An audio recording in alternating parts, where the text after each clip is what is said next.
নমস্কাৰ D learning T নতুন এটা ভিডিঅ'লৈ আপোনালোক সকলোলৈকে স্বাগতম জনাইছোঁ। আশা কৰোঁ আপোনালোক সকলোৰে ভালেই আছে। বহুত দিন হ'ল মই ভিডিঅ' দিব পৰা নাছিলোঁ, তাৰ কাৰণে বেয়া নাপাব। বিশেষ অসুবিধাৰ কাৰণত মই ভিডিঅ'টো দিব পৰা নাছিলোঁ, কিন্তু এক্সাম এতিয়া একেবাৰে ওচৰ পালেহি। এতিয়া মই মাত্ৰ ৰিভিজনৰ ক্লাছ কেইটামানে আপোনালোকক দিম। আশা কৰোঁ আপোনালোকৰ কাৰণে সুবিধা হ'ব। তেনেহ'লে বলক আজি ভিডিঅ'টো আৰম্ভ কৰোঁ। প্ৰথম প্ৰশ্নটো হৈছে যে পতাকা বগা ৰং সত্য, পতাকা গেৰুৱা ৰং। ইয়াত কি হ'ব আমাক সুধিছে। ইয়াত কি কৈছে যে যদি আমাৰ যি ৰাষ্ট্ৰীয় পতাকা আছে সেই পতাকাখনৰ যদি বগা ৰংটো যদি সত্যৰ প্ৰতীক হয় আৰু তেনেহ'লে আমাৰ গেৰুৱা ৰঙৰ প্ৰতীক কি হ'ব আমাক সেইটোৱে উলিয়াব দিছে। আমি জানো যে বগা ৰংটোৱে কি বুজায় বুলি জানো, সত্য আৰু শান্তি প্ৰতীক হয় বুলি জানো। আৰু ঠিক সেইদৰে গেৰুৱা ৰঙৰ ইয়াৰে কোনটো শুদ্ধ হ'ব। গেৰুৱা ৰঙৰ প্ৰতীক কি আছিলে, গেৰুৱা ৰঙৰ প্ৰতীক আছিলে ত্যাগ, দেশপ্ৰেম আৰু সাহস। গতিকে ইয়াৰে অপশ্যন 1 নম্বৰটো হৈছে ইয়াৰ শুদ্ধ উত্তৰ। ঠিক এইদৰে সেউজীয়াও আহিব পাৰে। সেউজীয়া ৰঙৰ প্ৰতীক হৈছে কৃষি আৰু প্ৰগতি প্ৰতীক। এইখিনি জানি থ'ব। 2 নম্বৰতে আছে সৰীসৃপ সাপ। তেনেহ'লে ইয়াত কি ইয়াৰে কোনটোৰ লগত মিলিব সুধিছে। সৰীসৃপ যদি সাপ হয় মানে সাপ কি হৈছে এটা সৰীসৃপ প্ৰাণী। ঠিক এইদৰে গাখীৰ স্তন্যপায়ী বুলি কৈছে, কিন্তু এইটো ইয়াৰ লগত নিমিলে। চৰাই ডেউকা থাকে, কিন্তু এইটোৰ লগত নিমিলে। ইয়াত কি আৰু কি আছে, উভচৰ, ভেকুলী আৰু মাছ বাকলি।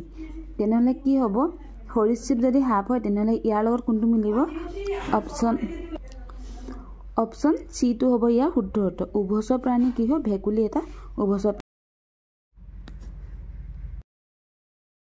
3 নম্বৰতে আছে অমিলটো বিচাৰি উলিওৱা। এনেকৈ অমিল থাকিব, অমিলটো বিচাৰি উলিয়াবলৈ দিব।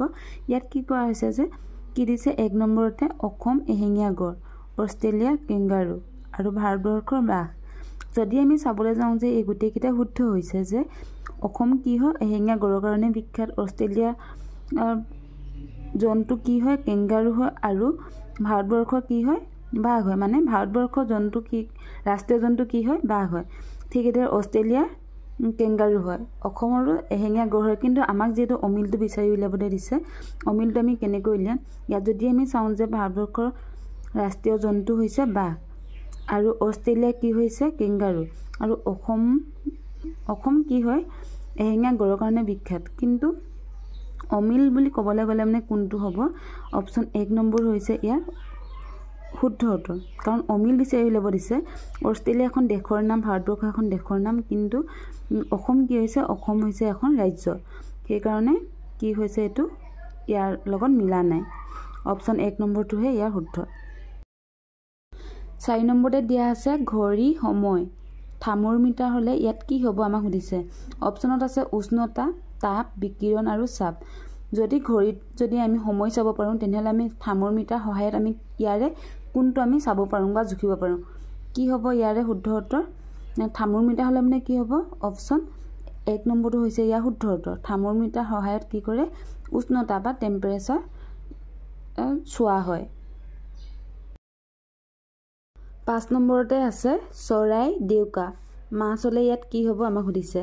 মাছ হ'লে কি হ'ব, ফিছা, বাকলি, কাণফুল, পোনা। এই গোটেইকেইটা মাছৰে ভাগ হয়, কিন্তু ইয়াত আমাক কৈছে চৰাই যদি ডেউকা সহায়ত উৰিব পাৰে তেনেহ'লে মাছ কিহৰ সহায়ত পানীত চলাচল কৰিব পাৰে। সেইটো আমাক সুধিছে, মাছ কিহৰ সহায়ত পানীত চলাচল কৰিব পাৰে। অপশ্যন 1 নম্বৰ হৈছে ইয়াৰ শুদ্ধ উত্তৰ। ফিছাৰ সহায়ত মাছে পানীত চলাচল কৰিব পাৰে। 6 নম্বৰতে আছে মানৱ জাতি নৃতত্ত্ববিদ। তৰা হ'লে মানে কি হ'ব। ইয়াত অপশ্যনত আছে তৰালি, জ্যোতিৰ্বিদ, জ্যোতিৰ্বিদ্যা আৰু জ্যোতি। মানৱ জাতি যদি নৃতত্ত্ববিদ হয় তেনেহ'লে তৰা কি হ'ব, তৰা অপশ্যন 2 নম্বৰটো হৈছে ইয়াৰ শুদ্ধ উত্তৰ, জ্যোতিৰ্বিদ হ'ব। 7 নম্বৰতে আছে ক্ষুধা যদি খাদ্য হয় তেনেহ'লে ইয়াৰে কোনটো মিলিব।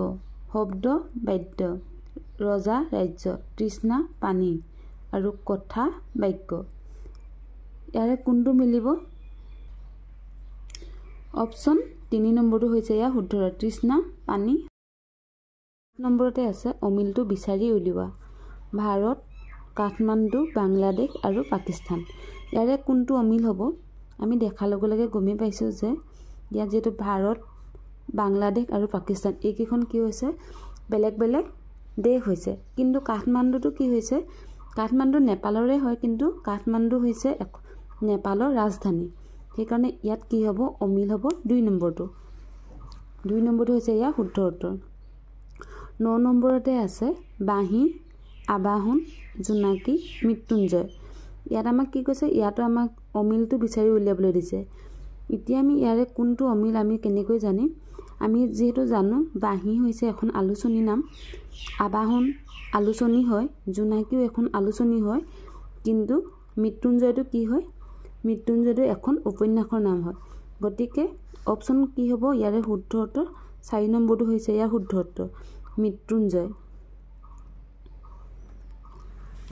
10 নম্বৰতে আছে সাপ ভেকুলি মকৰা মাখি গৰু ছাগলী সিংহ হৰিণ ইয়াত আমি অমিলটো কেনেকৈ বিচাৰি উলিয়াম ইয়াত যেহেতু আমি গমেই পাইছোঁ যে সাপে ভেকুলিক খায় গতিকে ঠিক সেইদৰে মকৰাই মাখিক খায় সিংহই কি কৰে হৰিণক খায় কিন্তু গৰু আৰু ছাগলী এই দুটা ইটোৱে আনটোক নাখায় গতিকে ইয়াৰে কোনটো শুদ্ধ হ'ব 3 নম্বৰটো হৈছে ইয়াৰ শুদ্ধ উত্তৰ যেটো আমাক অমিলটো বিচাৰি উলিয়াব দিছে ইয়াত মিলা নাই কোনটো গৰু ছাগলী মানে দুইটা তৃণভোজী প্ৰাণী হয় ইটোৱে আনটোক নাখায় কিন্তু বাকিখিনি কি কৰে এটাই আনটোক খায় সেইকাৰণে 3 নম্বৰটো হৈছে ইয়াৰ শুদ্ধ উত্তৰ 11 নম্বৰটো হৈছে যদি ৰাইফল 45783 হয় ট্ৰিপল যদি 945683 হয় তেন্তে ট্ৰি কি হ'ব ইয়াত আমি এটো কেনেকৈ উলিয়াম ইয়াত কৈছে যে ৰাইফলটো আমি যদি চাওঁ না R2 R4 I5 F7 L8 আৰু E3 এনেকৈ যদি আমি চাওঁ আমি যদি এলফাবেটখিনিৰ লগত যদি মিলাই চাওঁ ইয়াত কি হৈছে R2 ইয়াৰ লগত কোনো ধৰণৰ মানে এটা নম্বৰটো নপৰে ABCD খিনি যদি আমি ওপৰৰ পৰা চাই আহোঁ তেতিয়া R2 4ত নপৰে বা লাষ্টৰ ফালৰ পৰা চাই গলো কি হৈছে 4টো নপৰেগে ঠিক এদৰে ইয়াতো আমি R2 লক্ষ্য কৰিছো যে ইয়াতো R4 আছে গতিকে আমি এটা কথা বুজি পালো যে এটা নাম্বাৰহে দি দিছে যদি R2 4 হয় I 5 হয় ইয়াত দেখিছে যে 3 নম্বৰতে I আছে I ইয়াত কি আছে 3 নম্বৰত 5 আছে গতিকে আমি ট্ৰিটো উলিয়াবলৈ একেবাৰে সহজ হ'ব ট্ৰিটো কি হয় আমাক সুধিছে ট্ৰিটো কি হ'ব ইয়াত টিটো দেখিছে 9 নম্বৰত আছে গতিকে আমি কি লিখিম 9 লিখিম তাৰ পিছত কৈছে যে R2 কে নম্বৰত আছে R2 আছে 4 R ৰ নম্বৰ কিমান আছে 4 তাৰ পিছত E আছে E ৰ নম্বৰ কিমানত আছে E নম্বৰ ইয়াত আছে E টো আছে কিমান 3 গতিকে ইয়াত কি হ'ব 3 আৰু দুটাত E আছে গতিকে 3 9433 ইয়াতে কোনটো শুদ্ধ হ'ব অপচন 2 নম্বৰটো হ'ব ইয়াৰ শুদ্ধ উত্তৰ কিন্তু এটো কাৰণে একে অপচন অলপ দিছো ইয়াত দিয়া আছে 9344 আৰু ইয়াত দিয়া আছে 9433 মানে পৰীক্ষাত কেতিয়াবা কেনেকুৱা হৈ যায় বেছি খৰধ হয় আৰু খৰধ হলে কি হয় অপচন বিলাক খেলিমেলি হৈ যায় অপচন প্ৰায় কিছুমানত কেতিয়াবা প্ৰায় একে দিয়া থাকে অলপ নাম্বাৰ বদলি কৰি দিয়ে সেই কাৰণে এনেকুৱা ধৰণৰকো কেতিয়াবা দিব পাৰে তেতিয়া আপোনালোকে ভালকৈ অপচনটো দিওঁতে চাই ল'ব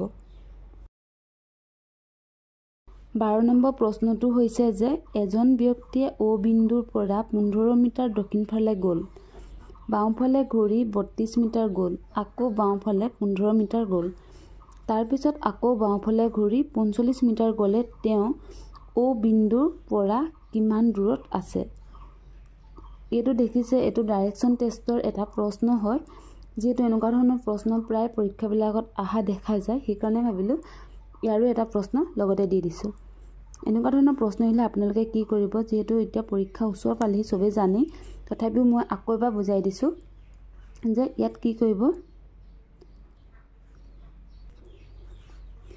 এটো হদাই কি হ'ব ইষ্ট এপিনে ওয়েষ্ট হ'ব আৰু এফালে নৰ্থ এফালে সাউথ মানে এফালে দক্ষিণ হ'ব এফালে পশ্চিম হ'ব এফালে হদাই পূব হ'ব আৰু ইয়াত কি হ'ব উত্তৰ হ'ব এইখিনি যদি আপুনি শুদ্ধকৈ লিখিলে আপোনাৰ কেতিয়াও প্ৰশ্ন ভুল নহয় আপুনি কেতিয়াও এইটো নম্বৰ নোপোৱাকৈ নাথাকে। ইয়াত প্ৰথমতে কি বুলি কৈছে যে এজন ব্যক্তিয়ে অ বিন্দুৰ পৰা 15 মিটাৰ দক্ষিণ ফালে গ'ল। অ বিন্দুটো আমি এতিয়া ক'ত ধৰিম? আমি সদায় কি কৰিম? প্ৰথমতে এইটোকে আমি কি কৰিছোঁ? অ বিন্দু বুলি ধৰি লৈছোঁ। ইয়াত যেটা আমাৰ অলপ কটাকটি হ'ব বুজি পাবৰ কাৰণে ইয়াতো আমি এটা লিখি লওঁ। তাৰপৰা এই চিত্ৰটো চাই ইয়াৰ পৰা আমি কি কৰিম? ইয়াত প্ৰশ্নটোৰ উত্তৰ উলিয়াম। এইটো আমি কি কৰিলোঁ? অ বিন্দু বুলি ধৰি ল'লোঁ। অ বিন্দুৰ পৰা কি কৈছে? দক্ষিণ ফালে 15 মিটাৰ গৈছে। দক্ষিণ ক'ত আছে? তলত আছে। গতিকে ইয়াৰ পৰা তেওঁ কি কৰিব? দক্ষিণ ফালে আহিব, মানে তললৈ আহিব। তললৈ আহিলে কি হ'ব? আমি ইয়াত এইটো দক্ষিণ ফালে হ'ল। এইপিনে কিমান আহিলে? 15 মিটাৰ। আমি সেই নম্বৰবিলাক সদায় লিখি যাম, তেতিয়া আমাক খেলি মেলি নালাগে। 15 মিটাৰ গ'ল। তাৰপিছত কৈছে যে বাওঁফালে ঘূৰি 32 মিটাৰ গ'ল। তেওঁ যদি এইখিনিত থকা মানুহজন যদি তললৈ আহে, তললৈ মূৰ কৰি আহিলে মানে দক্ষিণ ফালে যদি আহে, দক্ষিণ ফালে আহোঁতে তেওঁ বাওঁ চাইড কোনটো হ'ব? বাওঁফালে বুলি কৈছে। বাওঁ চাইড হ'ব কোনটো চাইডে? পূবৰ চাইডে তেওঁ বাওঁ হাতখন থাকিব। গতিকে তেওঁ কি কৈছে? পূব ফালে কিমান আহিছে? বাওঁফালে 32 মিটাৰ গ'ল। এইটো চাইডে কিমান আহিলে? 32 মিটাৰ আহিলে। বাওঁফালে বুলি কৈছে। বাওঁফালে ঘূৰি দিয়া মাত্ৰ কি হ'ব? পূব ফালে হ'ব। পূব ফালে কিমান আহিলে? এইটো চাইডে এনেকৈ গৈ তেওঁ কি কৈছে? 32 মিটাৰ গ'ল। এইপিনে 32 মিটাৰ গ'ল। এইখিনিলৈকে আহিলে বুলি আমি ধৰি লৈছোঁ। তাৰপিছত কৈছে যে আকৌ বাওঁফালে 15 মিটাৰ গ'ল। তেওঁ যদি দক্ষিণৰ পৰা যদি পূব ফালে যদি গৈ থাকে, পূব দিশত গৈ থাকিলে তেওঁ বাওঁফালে কোনটো হ'ব? তেওঁ যিহেতু বাওঁফালে 15 মিটাৰ গৈছে বুলি কৈছে, তেনেহ'লে বাওঁফালে কোনটো হ'ব? ওপৰলৈ হ'ব। এইটো চাইডে তেওঁ বাওঁফালে, মানে মানুহজন এই দক্ষিণৰ প্ৰথমতে ইয়াৰ পৰা ইয়ালৈ আহিলে, তাৰপিছত আহিলে কি হয়? বাওঁফালে আহিলে 32 মিটাৰ। 32 মিটাৰ আহি আকৌ কি কৈছে? আকৌ বাওঁফালে। তেওঁ যিহেতু মানুহজনৰ মুখখন এইফালে আছে, পূব দিশত আছে, গতিকে তেওঁ এইফালে যদি আহি থাকে তেনেহ'লে তেওঁ বাওঁ দিশ কোনটো হ'ব? উত্তৰলৈ হ'ব। গতিকে উত্তৰলৈ কিমান গ'ল? 15 মিটাৰ গ'ল। আমি এইটো কি লিখিম? 15 মিটাৰ বুলি লিখি লৈছোঁ। এতিয়া আমি দেখিছোঁ যে ইয়াৰ পৰা ইয়ালৈ যিমান দূৰ হৈছে, ইয়াৰ পৰা ইয়ালৈ সমানে হৈ আছে। গতিকে তেওঁ বাওঁফালে 15 মিটাৰ গ'ল। এতিয়া মানুহজন গৈ ক'ত আছেগৈ? ইয়াত আছেগৈ। তাৰপিছত কি কৈছে? তাৰপিছত বাওঁফালে ঘূৰি 45 মিটাৰ গ'লে তেওঁ অ বিন্দুৰ পৰা কিমান দূৰত থাকিব? তেওঁ যেতিয়া এই বিন্দুৰ পৰা উত্তৰলৈ মূৰ কৰি গৈ আছে, উত্তৰলৈ মূৰ কৰি গৈ থাকিলে তেওঁ বাওঁফালে কোনটো চাইড বাওঁফাল হ'ব? সেইটো আমি এতিয়া প্ৰথমতে চাব লাগিব। বাওঁফাল কোনটো হ'ব? পশ্চিম দিশত বাওঁফাল হ'ব। তেওঁ যদি মানুহজন যদি এইখিনিৰ পৰা যদি ওপৰলৈ গৈ থাকে, মানে উত্তৰ দিশত যদি গৈ থাকে, তেওঁ বাওঁফাল কোনটো হ'ব? পশ্চিম দিশত হ'ব। গতিকে এই পশ্চিম দিশত আহিব তেওঁ কিমান? 45 মিটাৰ আহিব। আহি পিনি কিমান পালেগৈ? 45 মিটাৰ গ'ল। তেওঁ ইয়াৰ পৰা ইয়ালৈ 45 মিটাৰ গ'লে মানে এইখিনিলৈকে আমি ধৰি লৈছোঁ 45 মিটাৰ আহিলে। যদি 45 মিটাৰ আহে, তেতিয়াহ'লে লাষ্টত কি কৈছে? তেওঁ অ বিন্দুৰ পৰা কিমান দূৰত আছে? অ বিন্দুটো ক'ত আছিলে? অ বিন্দু প্ৰথম আৰম্ভ কৰা জেগাটো অ বিন্দু নাছিলে জানো? এইটো অ বিন্দু আছিলে। এইটো আমি প্ৰথমতে এনেকৈ ধৰি লৈছিলোঁ। অ বিন্দুৰ পৰা কিমান দূৰত আছে, মানে অ বিন্দুৰ পৰা তেওঁ এতিয়া কিমান দূৰত আছে সেইটো আমাক সুধিছে। সেইটো আমি কেনে কৰি ইয়াৰ পৰা ইয়ালৈ যিমান দূৰ হয় সেইটো আমি উলিয়াই দিলে আমি আমাৰ উত্তৰ পাই যাম। কিছুমানে কি কৰিব পাৰে? এই গোটেইখিনি প্লাছ কৰি দিবও পাৰে, কিমান দূৰত আছে সেইটো উলিয়াবলৈ হ'লে। সেইটো কেতিয়াও ভুল নকৰিব। সেই তেনেকৈ কৰিলে আপোনাৰ ভুল হৈ যাব। আপোনাক কৈছে যে অ বিন্দুৰ পৰা কিমান দূৰত আছে। অ বিন্দুটো ইয়াত, মানে মানুহজনে প্ৰথম ইয়াৰ পৰা যাত্ৰা আৰম্ভ কৰি এইপিনে গৈ ইয়াৰ পৰা ইয়ালৈ গ'ল, ইয়াৰ পৰা ইয়ালৈ গ'ল। এতিয়া আমাৰ প্ৰশ্নত কৈছে যে অ বিন্দুৰ পৰা কিমান দূৰত আছে। ইয়াৰ পৰা ইয়ালৈ কিমান দূৰত আছে সেইটোহে সুধিছে। গতিকে এইটো আমি উত্তৰ উলিয়াবলৈ কি কৰিব লাগিব? এই 45ৰ পৰা 32টো মাইনাছ কৰি দিলে আমি আমাৰ উত্তৰটো পাই যাম। 45ৰ পৰা 32 মাইনাছ কিয় কৰিব লগা হ'ল? কাৰণ এইখিনিৰ পৰা এইখিনিলৈ আমি জানো যে 32 মিটাৰ হয়। গতিকে এইখিনিৰ পৰা এইখিনিলৈ কিমান হ'ব? 32 মিটাৰেই হ'ব। কিন্তু তেতিয়া এইটো আমি পাই যাম আমাৰ হিচাপটো। গতিকে আমি ইয়াত 3 আৰু ইয়াত 4, 13। ইয়াৰ পৰা ইয়ালৈ কিমান মিটাৰ হ'ব? 13 মিটাৰ হ'ব। যদি আমি 45টো নিলিখোঁ, ইয়াৰ পৰা ইয়ালৈ যিহেতু 32 মিটাৰ, ইয়াৰ পৰা ইয়ালৈ কি হৈছে? 13 মিটাৰ। এই দুটা যদি আমি প্লাছ কৰি দিওঁ, তেতিয়াহ'লে আমি কিমান পাম? ইয়াৰ জোখটো পাই যাম। ইয়াৰ জোখটো কিমান হৈছে? 45। গতিকে অপশ্যন কিমান হ'ব? অপশ্যন 3 নম্বৰটো হৈছে ইয়াৰ শুদ্ধ উত্তৰ। 13 মিটাৰ। তাৰপিছত 13 নম্বৰ প্ৰশ্নটো হৈছে যে এইটো কি হয়, এইটো ভেন চিত্ৰৰ এটা প্ৰশ্ন অহা দেখা যায়, সেইকাৰণে এটা দিছোঁ। আৰু উমানন্দ মাজুলী ব্ৰহ্মপুত্ৰ তলৰ কোনটো চিত্ৰ বুজাব? উমানন্দ মাজুলী আৰু ব্ৰহ্মপুত্ৰ এইকেইটা মানে ইয়াৰে কোনটোৱে বুজাব বুলি আমাক সুধিছে। ইয়াত কোনটোৱে বুজাব? দেখাৰ লগে লগে হয়তো ধৰিবই পাৰিছে যে ইয়াৰে শুদ্ধটো কি হ'ব। অপশ্যন 2 নম্বৰটো হৈছে শুদ্ধ উত্তৰ। কেনেকৈ হৈছে? যিহেতু উমানন্দ আৰু মাজুলী ক'ত আছে? ব্ৰহ্মপুত্ৰ নদীৰ মাজত আছে, সেইকাৰণে কি হৈছে এইটো ব্ৰহ্মপুত্ৰ আৰু ইয়াতে কি আছে? উমানন্দ আৰু মাজুলী নদী দ্বীপ দুটা আছে, গতিকে অপশ্যন 2টো হৈছে ইয়াৰে শুদ্ধ উত্তৰ। 14 নম্বৰ প্ৰশ্নটো আপোনালোকৰ কাৰণে। ইয়াত দেখিছে যে মুছলিম মছজিদ। শিখ হ'লে মানে ইয়াত প্ৰশ্নবোধক ঠাইত কি হ'ব? শিখ হ'লে মানে কি হ'ব? স্বৰ্ণ মন্দিৰ হ'বনে, মেদিনা হ'বনে, গুৰুদ্বাৰ হ'বনে, নে এটাও নহয়? ইয়াৰে অপশ্যনৰ ভিতৰত এটাও নহয়, কোনটো হ'ব আপোনালোকে কমেণ্ট কৰি জনাব। আজি ভিডিঅ'টো ইমানেই। ভিডিঅ'টো যদি চাই ভাল পালে তেনেহ'লে like, comment, share and subscribe কৰিব। নতুন এটা ভিডিঅ'ত আকৌ